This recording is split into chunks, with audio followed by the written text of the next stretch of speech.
Assalamualaikum warahmatullahi wabarakatuh. Selamat sejahtera.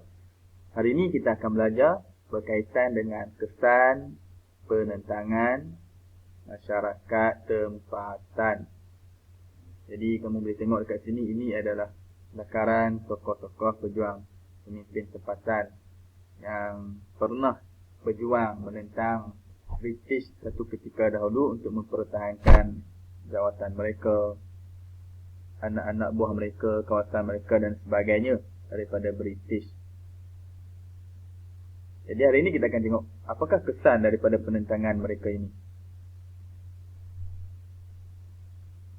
Penentangan masyarakat tempatan memberikan kesan kepada kedua-dua belah pihak, iaitu kepada pentadbiran British dan kepada masyarakat tempatan.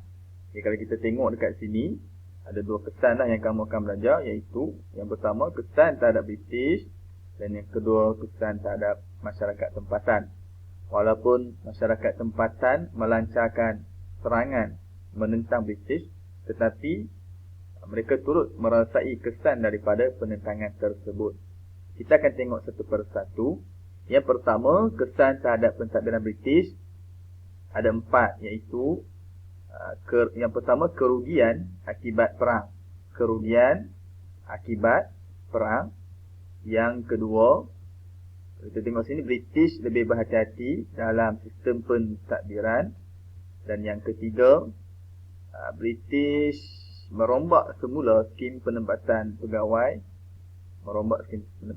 Dan yang keempat, pemantapan kuasa barat. Jadi kita tengok apa huraian bagi setiap isi tersebut. Okey. Kita tengok satu persatu. Kesan terhadap pentadbiran British. Yang pertama, kerugian akibat perang. Ini rugi akibat perang. Jadi dalam peperangan tersebut yang dilancarkan oleh pemimpin tempatan, British turut mempertahankan dia punya pentadbiran dia. Namun dalam berperang tersebut mereka mengalami banyak kerugian sebab mereka kena mengeluarkan belanja yang banyak untuk menempis atau menangkis serangan-serangan ataupun kebangkitan perjuangan tempatan. Contohnya apa dia? Apa yang rugi? Rugi dari sudut wang ringgit, iaitu 100,000 pound sterling rugi dalam perang Nani, dibelanjakan dalam perang Nani. Itu yang pertama. Seterusnya yang kedua, 400,000 pound sterling dalam perang Perak. Ini antara kerugian yang kedua. Dan yang ketiga, kerugian ini ialah 7,000 pound sterling dibelanjakan dalam perang Pahang. Jadi dekat sini kita boleh katakan bahawa British ini rugi apabila berperang kerana perlu membelanjakan banyak wang. Ini contoh-contoh dia, perang Nani, perang Perak dan perang Pahang, dan jumlah kerugian dia. Okey, yang kedua, British lebih berhati-hati. Ini poin yang kedua, British lebih berhati-hati dalam sistem pentadbiran. Jadi apa yang British buat? Apa maksud berhati-hati ni? Seperti apa? Dia melantik residen yang lebih berpengalaman. Tengok kat sini, dia berhati-hati maksudnya apabila melantik residen, dia lebih berhati-hati. Apabila dia melantik residen, dia lebih berhati-hati. Macam mana dia buat? Dia ambil yang berpengalaman, ambil yang bijaksana, fasih berbahasa Melayu, pandai mengambil hati dan menguasai adat resam. Jadi ini adalah perkara-perkara yang penting yang dia perlu terapkan dalam sistem pentadbiran dia. Sebab mereka mengambil iktibar daripada pelantikan residen sebelum ni. Contoh di Perak, J.W.W. Bush, yang mana beliau tidak pandai mengambil hati dan orang kata apa, menguasai adat resam tempatan, menyebabkan beliau akhirnya dibenci dan dibunuh. Okey, itu poin yang pertama. Ini poin yang pertama. Seterusnya, poin yang kedua ialah British buat apa lagi? Dia menubuhkan Majlis Mesyuarat Negeri ataupun MMN. Apa tugas MMN ni? Dia dilantik oleh Sultan setelah dicadangkan oleh Residen. Maknanya Residen akan mencadangkan kepada Sultan. Sultan akan melantiklah ahli-ahli dia dalam Majlis Mesyuarat Negeri. Yang mana Majlis Mesyuarat Negeri ini peranan dia sebagai penasihat Sultan dan meluluskan perintah atau peraturan sultan dalam majlis mesyuarat. Itu yang kedua. British lebih berhati-hati dalam sistem pentadbiran. Okey, yang seterusnya, yang ketiga, British merombak semula. Yang ketiga, British merombak semula skim penempatan pegawai. Maksudnya kalau sebelum ni dia penempatan pegawai dia lebih banyak dimonopoli oleh orang British. Tapi lepas tu dia merombak semula. Ada rombak semula skim penempatan pegawai dia. Maknanya pegawai-pegawai dia turut dilantik daripada kalangan orang-orang Melayu. Tengok dekat sini contoh. Penempatan pegawai British di negeri Melayu mestilah mengetahui adat istiadat Melayu. Jadi siapa-siapa pegawai British mesti belajar adat istiadat Melayu. Kerana orang Melayu ini dia memang mementingkan adat. Dia pantang disentuh berkaitan dengan adat, agama dan juga berkaitan dengan sultan dia. Seterusnya British buat apa lagi? Dia menubuhkan Kolej Melayu Kuala Kangsar di Perak.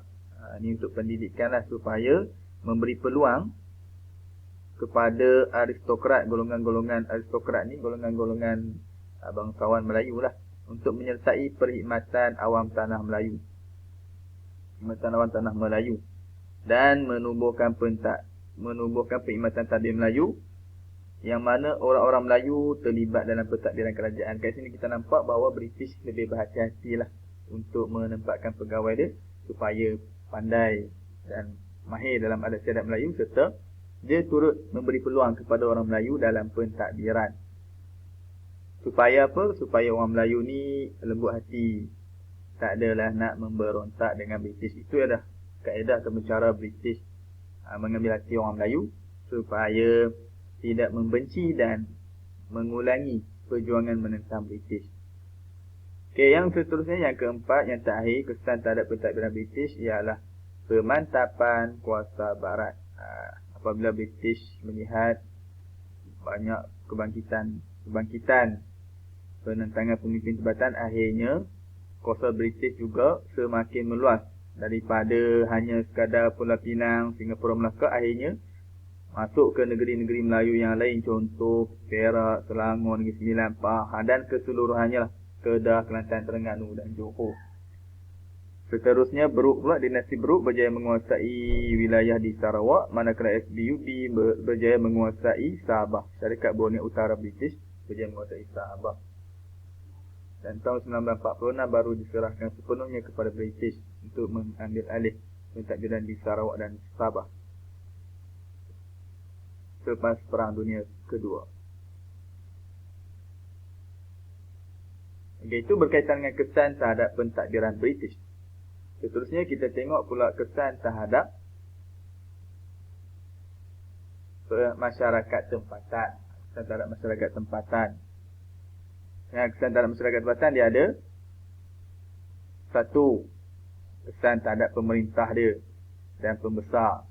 Yang kedua, kedudukan raja. Kedudukan raja dan pembesar diberi perhatian. Dan yang ketiga, inspirasi kepada pejuang kemerdekaan tanah air. Maknanya apa yang pemimpin tempatan dahulu memperjuangkan British, menentang British, benda itu menjadi inspirasi kepada pejuang kemerdekaan seterusnya untuk menuntut kemerdekaan. Jadi tengok satu per satu. Okay, kesan yang pertama. Okay, kesan pertama ialah kesan terhadap pemerintah dan pembesar. Apa yang berlaku? Ialah kehilangan jawatan. Yang pertama, kesan yang pertama ialah hilang jawatan. Contoh, apa dia? Abdul Said, Datuk Bahaman, Salim Atau hilang jawatan mereka sebagai pembesar, ataupun hilang jawatan, hilang kedudukan untuk memungut cukai sebagainya. Diambil alih oleh pegawai British. Yang kedua, ini yang kedua, kehilangan jiwa. Nah, kehilangan jiwa ni maksud matilah. Contoh, Raja Lela rentak di Sabah, Maksud Tok Janggut di Kelantan, rentak di Sarawak, maksudnya di Sabah. Okey, jadi mereka-mereka ini mati menentang British. Kalau Tok Janggut ni diceritakan bahawa dia digantung mayat dia digantung mayatnya dalam keadaan yang terbalik. Okey, yang itu yang kedua. Yang pertama kehilangan jawatan, kehilangan jiwa, dan yang ketiga dibuang negeri. Dibuang negeri, ada dibuang ke Melaka, ada dibuang ke Mekah, Pulau Sisilis dan sebagainya. Contoh siapa yang dibuang negeri? Sultan Abdullah, Raja Ismail, Nah Ibrahim, Haji Abdul Rahman Limbung. Ini ialah antara mereka-mereka yang dibuang negeri, yang mati dan juga hilang kedudukan dan juga pangkat. Ini contohlah. Jadi ini kesan terhadap pemerintah yang pertama. Kena ingat betul lah. Ada yang hilang jawatan, hilang nyawa dan dibuang negeri. Okey, yang kedua. Yang kedua, apa dia? Kedudukan raja dan pembesar Melayu diberi perhatian. Mana kedudukan raja dan pembesar Melayu mula diberi perhatian. Sebab kalau kita tengok sini, kebanyakan sultan dan pembesar mula menentang British sebab kedudukan mereka hilang.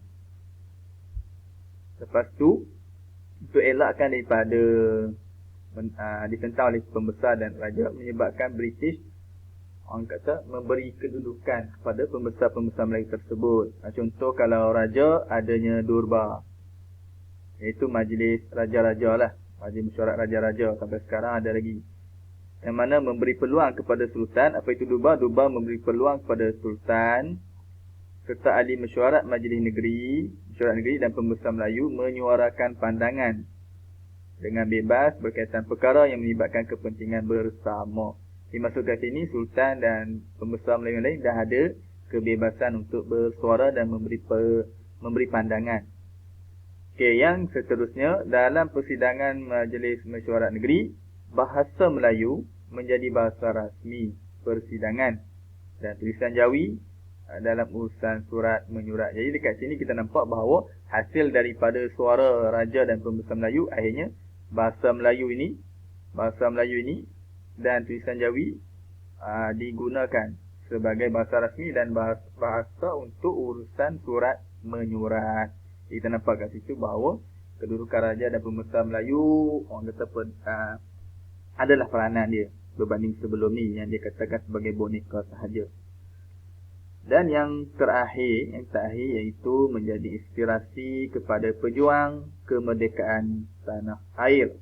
Kalau kita tengok dekat sini, keberanian para pejuang dahulu, para pemimpin tempatan dahulu menjadi inspirasi kepada pejuang bangsa kemudian dan memberi semangat kepada pejuang kemerdekaan untuk menuntut kemerdekaan, yang mana akhirnya negara kita berjaya merdeka tahun 1957.